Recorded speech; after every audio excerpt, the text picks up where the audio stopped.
Oke, halo, assalamualaikum warahmatullahi wabarakatuh. Selamat pagi, selamat siang, selamat sore, selamat malam, teman-teman semua. Nah, pada kesempatan kali ini, teman-teman, kita sudah banyak ya untuk mempelajari visual, vokal, maupun verbal yang sudah teman-teman pelajari di dalam public speaking. Hanya saja memang ada beberapa evaluasi yang harus teman-teman perbaiki, terutama dari segi ekspresi. Pada sesi kali ini, kita akan belajar tentang ekspresi ya, teman-teman, dan bagaimana cara kita menempatkan ekspresi-ekspresi tersebut. Karena begini, teman-teman, ketika kita berbicara di depan umum, tentunya kita menggunakan ekspresi kan, untuk menyampaikan informasi yang ingin kita sampaikan. Tapi permasalahannya adalah kita bingung nih kadang nih, mau menyampaikan ekspresi apa yang harus kita sampaikan ke audiens. Apakah kita harus marah? Apakah kita harus bahagia? Atau kita harus sedih? Ya kan, kita bingung nih ekspresinya seperti apa, teman-teman. Pada sesi kali inilah kita akan belajar bahwa ternyata ketika dalam public speaking ada ekspresi-ekspresi tertentu nih. Dan setiap paragraf itu berbeda ekspresinya. Paragraf satu misalkan ekspresinya marah, paragraf kedua ekspresinya bahagia. Nah, itu beda ya, teman-teman ya. Sesuai dengan informasi yang ingin kita sampaikan dan sesuai dengan vibes atau situasi yang ingin kita munculkan di hati audiens, di imajinasi audiens, di penglihatan ataupun auditori dari audiens itu sendiri. Ini contohnya ya, teman-teman ya. Ini sudah saya siapkan materi. Tuh, ini ada salah satu materi saya, tapi tentunya dipersingkat lagi ya, teman-teman. Ya, ini materi saya yang versi sangat sangat sangat sangat singkatnya. Oke, oke, ini closing. Nah, di materi saya ini ada berbagai macam ekspresi ini yang ingin saya munculkan, teman-teman. Di paragraf pertama kita susuri satu-satu ya, teman-teman ya. Ini misal nih di paragraf pertama. Ini kan opening plus bridging nih. Assalamualaikum warahmatullahi wabarakatuh. Tahukah Anda, menurut riset, kesehatan dasar Riskesdas pada tahun 2018 menunjukkan lebih dari 19 juta penduduk berusia lebih dari 15 tahun mengalami gangguan mental emosional. Dan lebih dari 12 juta penduduk berusia lebih dari 15 tahun mengalami depresi. Selain itu, berdasarkan sistem registrasi sampel yang dilakukan Badan Litbangkes tahun 2016, diperoleh data bunuh diri per tahun sebanyak 1.800 orang, atau setiap hari ada 5 orang melakukan bunuh diri.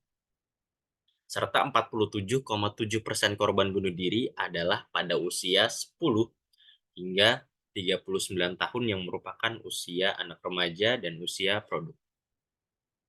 Nah, ini adalah ekspresi miris, teman-teman. Miris itu ya semacam sedih bercampur kecewa juga. Ini penggabungan dari banyak ekspresi ya, teman-teman, ya, miris ini ya. Dia sedih, dia ada kecewanya juga. Biasanya ditunjukkan dengan alis yang sedikit mengangkat gitu. Jadi ekspresi dasar itu kan ada marah, bahagia, senang dan lain, marah, bahagia, sedih, kecewa dan lain-lain ya. Tapi ada ekspresi-ekspresi yang dikombinasikan dalam hal itu. Makanya teman-teman misalkan bertemu dengan seseorang, dia menangis, tapi kok senyum. Nah, itu penggabungan artinya, dia kombinasi antara ekspresi sedih dan ekspresi bahagia, dikombinasikanlah dengan tangisan bahagia. Nah, jadi ada berbagai macam ekspresi ya, tapi ekspresi dasarnya itu adalah ya marah, kecewa, bahagia. Nah, itu ekspresi dasar. Sisanya itu adalah ekspresi kombinasinya. Lalu di paragraf kedua nih, ini bridging nih. Ini opening plus bridging dan paragraf kedua yang memang bridgingnya ini sedih nih. Baru kita ganti, vibes-nya kita ganti. Contohnya begini. Tentunya hal ini adalah permasalahan yang harus kita sikapi dengan sangat hati. Boleh jadi seseorang yang memiliki kecenderungan bunuh diri tersebut adalah teman, keluarga, bahkan bisa jadi diri kita sendiri. Nah, ini ekspresi sedih. Baru kita ubah nih di bagian sini nih. Jadi ekspresi yang bahagia. Karena apa? Karena di bagian paragraf ketiga ini, kita ingin menyampaikan solusi ya, teman-teman ya. Tentunya menyampaikan solusi itu harus antusias dan bahagia kan. Karena misalnya ada permasalahan, ada problem. Ini masalah. Masalah kan ya, ekspresi masalah itu kan bisa marah, sedih, kecewa, ya ya tidak nyaman lah intinya. Tapi ketika kita memunculkan solusi, kita ingin orang lain itu merasakan bahwa wah, kamu bisa loh mengerjakan ini, kamu bisa loh melakukan ini. Nah, kita ubah tuh vibes-nya atau suasana dari audiens itu sendiri dengan ekspresi kita yang bahagia. Dan tentunya juga teman-teman harus mainkan vokalnya juga ya, vokal dan verbalnya juga. Ini antusias nih, mulai ya. Oleh sebab itu, sudah menjadi tugas kita untuk saling membantu dengan mencegah bunuh diri terjadi pada orang-orang di sekitar kita. Caranya yaitu dengan mempelajari konseling. Langkah pertama menjadi teman curhat orang lain adalah yang pertama listen atau mendengar teman-teman. Jadi ketika orang bercerita, kita dengarkan ceritanya. Dan yang kedua adalah look atau kita lihat, kita observasi nih teman-teman. Kita lihat dia ekspresinya seperti apa, kita lihat vokalnya seperti apa, kita juga lihat apa yang dia sampaikan dan lain-lain. Kita perhatikan semuanya.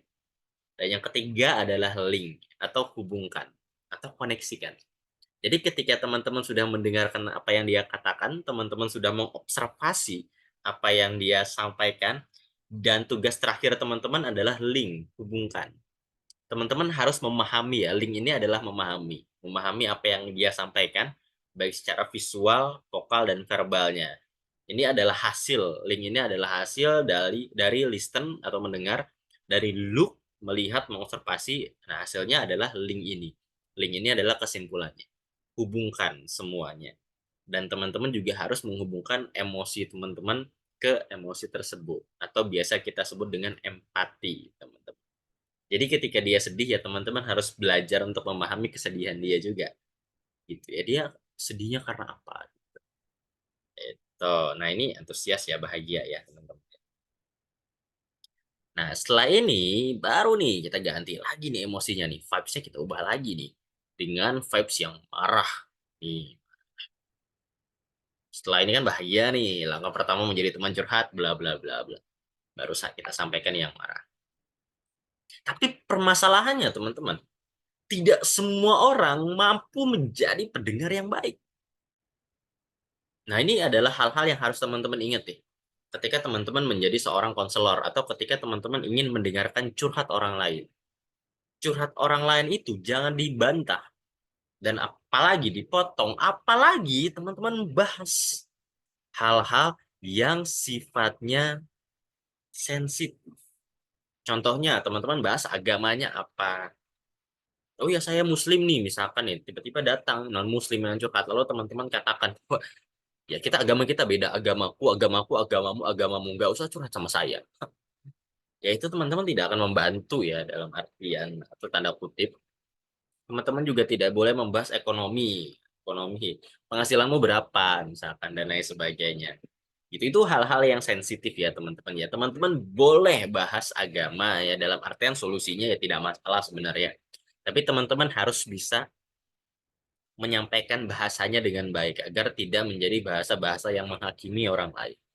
Misalkan ada orang datang lalu curhat lalu teman-teman katakan, wah, fix masuk neraka ikam, fix kamu tuh neraka dah, jahat, masa ikam bisa sedih padahal masih ada Tuhan, neraka ikam. Ya, secara secara logika benar sih ya. Ketika kita sedih, lalu dia melupakan Tuhan, kita ingatkan bahwa ya kamu harus ingat Tuhan, itu benar, tidak salah. Tapi bukan berarti kita harus menghakimi ya. Kita harus bahasakan juga ya dengan bahasa yang bagus. Gitu. Atau seksual identitinya atau identitas seksualnya, psychological development juga. Nah, ini perkembangan psikologisnya. Misal nih, karena dia perkembangan psikologisnya terhambat, dia sudah dewasa tapi masih manja, misalkan sikapnya kita katakan bahwa manja idam nih, dan seterusnya. Ini juga ya etnik, ini etnik ini suku, Ini juga chronological atau development challenge dan lain sebagainya, trauma juga, family background, unique physical characteristic, location of resident or language, dan lain-lain. Ini ada banyak nih teman-teman yang harus teman-teman hormati. Bukan berarti teman-teman tidak boleh bahas ya, membahas silahkan, tidak masalah. Karena dalam beberapa kasus kan juga kita harus membahas ya, apakah dia punya trauma atau tidak misalkan. Tapi ini adalah hal yang harus dihormati. Tidak boleh teman-teman sembarangan membahasnya. Kalau memang mau membahas, bahasakan dengan baik. Jangan sampai hal yang ingin teman-teman bahas yang niatnya baik menjadi penghakiman oleh orang lain. Nah itu marah ya teman-teman ya. Baru di akhir nih, di akhir kita ubah lagi vibes-nya. Ini closing-nya nih. Dengan vibes ajakan. Nah, oleh sebab itu, yuk kita saling menghargai orang lain, belajar mendengarkan dan belajar memahami, bukan belajar menghakimi. Mari kita bersama-sama saling membantu satu sama lain. Nah, gitu. Ajakan ini kan ajakan yang ingin saya sampaikan ini kan vibes-nya itu lebih kepada ajakan yang bahagia ya, ajakan yang menyenangkan ya, teman-teman ya. Tapi dia fokusnya mengajak, tidak sekadar hanya bahagianya saja, tapi memang ada ajakannya. Ada ekspresi-ekspresi yang memang ingin kita tonjolkan bahwa kita mengajak orang tersebut. Biasanya kalau misalkan kita ngajak itu kan dia mainkan alis ya. Mari kita bersama-sama saling membantu satu sama lain. Ya itu contoh, salah satu contoh. Misal nih kita dari atas dulu nih. Assalamualaikum warahmatullahi wabarakatuh. Tahukah Anda, menurut riset, kesehatan dasar Riskesdas pada tahun 2018 menunjukkan lebih dari 19 juta penduduk berusia lebih dari 15 tahun mengalami gangguan mental emosional. Dan lebih dari 12 juta penduduk berusia 15 tahun mengalami depresi. Ya, 15 tahun atau lebih. Selain itu, berdasarkan sistem registrasi sampel yang dilakukan Badan Litbangkes tahun 2016, diperoleh data bunuh diri per tahun sebanyak 1.800 orang atau setiap hari ada 5 orang melakukan bunuh diri. Serta 47,7% korban bunuh diri adalah pada usia 10,31 tahun, 10 hingga 39 tahun, yang merupakan usia anak remaja dan usia produktif, teman. Dan tentunya hal ini adalah permasalahan yang harus kita sikapi dengan sangat hati-hati. Boleh jadi seseorang yang memiliki kecenderungan bunuh diri tersebut adalah teman, keluarga, bahkan bisa jadi diri kita sendiri. Oleh sebab itu, teman-teman, mari kita keluar dari masalah ini. Mari kita munculkan solusinya dan mari kita menjadi orang-orang yang menyelesaikan permasalahan tersebut. Oleh sebab itu, sudah menjadi tugas kita untuk saling membantu dengan mencegah bunuh diri terjadi pada orang-orang di sekitar kita. Caranya yaitu dengan mempelajari konseling. Langkah pertama untuk menjadi seorang teman curhat yang baik adalah mendengarkan. Teman-teman harus mendengarkan curhatannya, teman-teman harus mendengarkan celotehannya, semuanya teman-teman harus dengarkan. Lalu yang kedua adalah look. Jadi kita tidak hanya sekedar mendengarkan teman, kita juga mengobservasi. Ketika dia menyampaikan permasalahannya, kita observasi. Mulai dari ekspresinya, vokalnya juga, atau kalimat-kalimat yang muncul. Dan yang terakhir adalah link. Yang ketiga adalah link. Link ini adalah menghubungkan. Ketika teman-teman sudah mendengarkan ceritanya, ketika teman-teman sudah mengobservasi semuanya, dan yang terakhir adalah hubungkan. Hubungkan ini apa, Kak? Hubungkan ini adalah teman-teman buat kesimpulan. Teman-teman hubungkan dari ekspresinya, dari vokalnya, dari verbalnya, dari kalimat-kalimatnya. Itu teman-teman hubungkan semua. Kira-kira maksud yang ingin dia sampaikan apa? Link ini adalah kuncinya adalah teman-teman harus memahami ya, memahami orang tersebut. Dan setelah teman-teman pahami orang tersebut, setelah teman-teman hubungkan dari diri orang tersebut, lalu teman-teman hubungkanlah diri teman-teman dengan dirinya. Ketika orang sedih, maka teman-teman juga harus memahami kesedihan dari orang tersebut. Pahami kesedihannya. Gitu. Tapi permasalahannya adalah teman-teman. ketika kita mendengarkan orang lain, kadang-kadang bibir kita itu gatal, ingin mengomentari hidup orang lain. Nah, ini adalah hal-hal yang harus teman-teman hormati nih ketika teman-teman ingin menjadi seorang pendengar yang baik. Ya sampai teman-teman membahas hal-hal yang sensitif. Ingat dihormati ya teman-teman ya. Ya, jika teman-teman ingin membahas hal ini kepada orang tersebut ya silahkan. Tapi teman-teman harus ingat batasannya, teman-teman juga harus ingat bahwa hal ini adalah hal yang sensitif. Misal teman-teman bahas agama, orang datang non muslim, dia mau curhat, dia mau berdiskusi dengan teman-teman, tapi teman-teman bantah, teman-teman celak, teman-teman katakan bahwa wah agamaku agamamu, agamamu agamamu, agama kita beda, Tuhan kita beda, pergi, kamu kafir. Ya, bisa seperti itu ya teman-teman ya. Atau langsung kita hakimi nih, misalkan dia agamanya muslim nih misalkan, lalu kita hakimi, lah kenapa ikam sedih, karena percaya Tuhan ya ikam, neraka ada ikam tuh neraka, Tuhan tuh ada kan, ikam sedih, ingat Tuhan pak, baca Quran, Al-Quran tuh penyembuh, obat. Ya emang benar sih Al-Quran penyembuh, obat dan lain sebagainya. Tapi ya kita juga tidak harus menghakimi orang seperti itu ya, sejahat itu ya teman-teman ya. Bahkan dalam agama pun setahu saya dan sependek pengetahuan saya, kita harus saling menyayangi kan. Dan perbuatan itu adalah perbuatan yang memang dianjurkan oleh agama, terutama Islam itu sendiri. Teman-teman juga tidak boleh bahas ekonomi, contoh orang datang lalu teman-teman bahas gajimu berapa, isi duit kan kamu, itu tidak boleh teman-teman, tidak boleh teman-teman bahas itu. Dan seterusnya ini banyak nih family background dan lain-lain, itu tidak boleh teman-teman bahas karena sensitif. Dia itu sudah jatuh terpuruk, lalu dia datang ke teman-teman untuk meminta bantuan, tapi jangan sampai teman-teman malah menjadi seseorang yang membuat dia terpuruk, membuat dia jatuh lebih dalam, itu tidak boleh. Gitu. Dan setelah teman-teman mempelajari konseling ini, teman-teman juga tahu hal yang harus dilakukan dan hal yang harus tidak boleh dilakukan, maka kita harus praktekkan teman-teman. Kita harus praktekkan hal tersebut.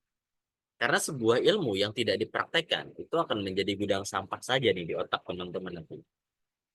Dan oleh sebab itu, yuk kita saling menghargai orang lain. Belajar mendengarkan dan belajar memahami, bukan belajar menghakimi. Mari kita belajar bersama-sama saling membantu satu sama lain. Sekian, wassalamualaikum warahmatullahi wabarakatuh. Ya, oke teman-teman. Itu tadi contohnya ya teman-teman ya. Jadi di dalam public speaking nanti, teman-teman ketika membuat skrip presentasi dan ingin menyampaikan sesuatu di dalam presentasi teman-teman, teman-teman perlu ingat ekspresi apa yang harus teman-teman munculkan dan tonjolkan. Dan usahakan ekspresi itu sesuai dengan kalimat yang teman-teman sampaikan, dengan vokalnya juga ya teman-teman. Tapi bukan berarti ya, misalkan contohnya saya tadi ada ekspresi marah nih misalkan. Ini ekspresi marah nih. Karena ekspresinya marah, akhirnya saya gas semuanya. Dari mulai pembahasan religius, ekonomi, ini saya gas semuanya. Ya nggak sekaku itu juga sih ya teman-teman ya. Teman-teman juga harus sesuaikan ya. Bukan berarti ketika ada emosi dominan, ada ekspresi dominan yang ingin teman-teman munculkan, teman-teman memunculkan ekspresi itu dengan cara yang tidak fleksibel atau dengan cara yang kaku. Bukan berarti kalau bahagia nih mau teman-teman munculkan dari awal kalimat sampai ujung, teman-teman mukanya gini aja terus ya, kita harus ini ya teman-teman ya, ya ya kita harus gini ya, ya bahagia ya, tidak juga ya teman-teman ya. Teman-teman juga harus sesuaikan ekspresinya, jangan sampai ekspresi teman-teman template atau ekspresinya kaku. Kaku yang dalam artian kalau memang mau menyampaikan yang bahagia, satu paragraf bahagia dan gini semuanya, ya enggak juga. Teman-teman perlu sesuaikan juga katanya, kalimatnya, dan fleksibilitasnya ya gitu. Dan selanjutnya untuk tugas teman-teman, karena malam Selasa ini kita libur, jadi silakan teman-teman buat presentasi, teman-teman buat presentasi yang memunculkan minimal 3 emosi. Emosinya apa aja bebas. Presentasinya apa bebas. Terserah teman-teman. Intinya adalah di dalam presentasi itu memunculkan 3 emosi. Cara mengumpulnya gimana, Kak? Cara ngumpulinnya adalah teman-teman silahkan buat videonya. Presentasi minimal 5 menit. Minimal 5 menit ya, teman-teman ya. Minimal 5 menit dan maksimal juga ya 6 menit lah paling banter. Minimal 5, maksimal 6. Jadi kalau sudah 5 menit, teman-teman sudah bisa untuk closing. Silahkan buat videonya, dan di dalam video tersebut teman-teman minimal memunculkan 3 emosi atau 3 ekspresi. Caranya seperti apa, Kak? Caranya yang tadi ya, teman-teman, sesuaikan dengan paragrafnya masing-masing. 3 emosi ini minimal. Kalau teman-teman mau memunculkan lebih dari 3 ya silahkan, karena waktunya 5 menit ya, lumayan banyak. Tapi kalau teman-teman tidak mau repot Kak bikin video Kak. Nah, silahkan teman-teman nanti di waktu asistensinya, yang malam Kamis, yang malam Sabtu, kita akan bertemu di kantor, dan teman-teman silahkan presentasi minimal 5 menit atau sampaikan materinya minimal 5 menit di hadapan saya, dan nanti juga teman-teman sampaikan juga kira-kira ekspresi atau emosi apa yang ingin teman-teman sampaikan biar bisa dinilai nantinya. Gitu. Sekian, wassalamualaikum warahmatullahi wabarakatuh. Dan saya ingatkan teman-teman, sebentar lagi teman-teman akan ujian Public Speaking Mastery. Dan itu adalah ujian terakhir teman-teman. Setelah ujian terakhir teman-teman, ya teman-teman sudah dianggap lulus oleh Kavi. Tinggal seremoninya aja. Seremoninya nanti ada 2 ya teman-teman ya. Seremoni pertama adalah gala dinner atau gala lunch, nanti menyesuaikan waktunya, kegiatannya di hotel, dan teman-teman nanti akan menjadi panitia intinya bersama dengan Angkatan 5 Banjarmasin. Jadi bareng-bareng di gala lunch itu. Gala lunch itu ngapain, Kak? Gala lunch itu teman-teman nanti akan membuat acara, biasanya di hotel, karena nanti kita akan belajar table manner, dan kalau ada waktu juga kita akan belajar dasar-dasar fashion bersama Kak Abrar. Tapi biasanya gala dinner itu yang paling diajarkan table manner-nya sih. Lalu setelah itu ya acaranya lebih ke acara senang-senang, nanti minta untuk setiap angkatan menampilkan penampilannya, teman-teman juga tampilkan penampilan teman-teman, karena ini acara closing, acara ya perpisahan lah, perpisahan secara non formal lah, perpisahan secara non formal, bahwa teman-teman sudah selesai belajar di Kavi, dan itu adalah event terakhir teman-teman. Jadi saya tunggu nanti di angkatan 7 dan 9 Banjarbaru, siapa yang menjadi ketua pelaksananya. Setelah dapat, silakan hubungi saya. Saya tunggu hingga akhir Januari ya teman-teman ya. Nanti saya akan bantu untuk jadi supervisor yang membantu teman-teman kalau misalkan teman-teman ada kendala, dan yang bantu mengarahkan teman-teman kira-kira acaranya akan berjalan seperti apa. Itu event terakhirnya teman-teman, event non formal terakhir, karena nanti juga ada event formal terakhir yaitu wisuda. Ya kalau wisuda santai sih, karena kita menunggu kuotanya juga akan terpenuhi, kan kita nggak ada uang ya. Artinya miskin. Jadi kita menunggu juga gitu untuk kuotanya terpenuhi minimal 40 orang. Itu pemberitahuannya teman-teman, dan nanti di akhir Januari kita akan ada ujian public speaking fundamental. Silakan teman-teman hadir untuk membantu proses ujiannya. Tuh teman-teman, diingat tugasnya ya teman-teman ya.